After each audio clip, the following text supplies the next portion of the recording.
यहाँको लागि एकदमै रमाइलो लागेको क्यारेक्टर प्ले गर्नुलाई विभिन्न क्यारेक्टरहरू प्ले गर्नुभएको छ, विभिन्न रोलमा हुनुहुन्छ होइन।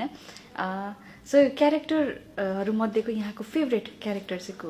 आफूलाई फेभरेट भनेको त फिल्ममा हिरोकै मनपर्छ नि। हजुर हजुर। तर मलाई चाहिँ कस्तो भने अब अरू हिरोहरूलाई हिरोनीसँग डान्स गरेको पनि मनपर्छ होला होइन। हजुर। मलाई चाहिँ कस्तो भने फिल्ममा त्यो हिरोनीसँग डान्स गर्नुभन्दा नि त्यो भिलेनहरूलाई चाहिँ पिटेको सिन चाहिँ मनपर्छ क्या मलाई।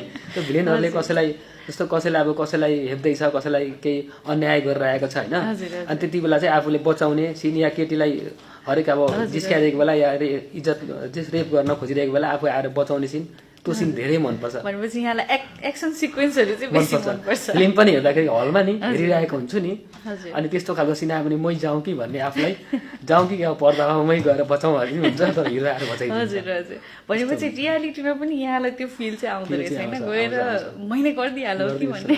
र त्यस्तो अब एक्सनकै सिक्वेन्सहरूमा होइन सिन सुट गर्दाखेरिको एकदम रमाइलो इन्सिडेन्टहरू पनि पक्कै पनि भएको होला होइन, त्यस्तो सेयर पनि गरिदिनुहोस् न। त्यस्तो मेरो फिल्मको सुटिङमा तु हमर जानको भोजपुरीको हजुर। त्यस्तै खालको एउटा सिन थियो कि, अनि म गएपछि अब हिरोनीलाई बजाउने भिलेनलाई कुट्ने सिन थियो।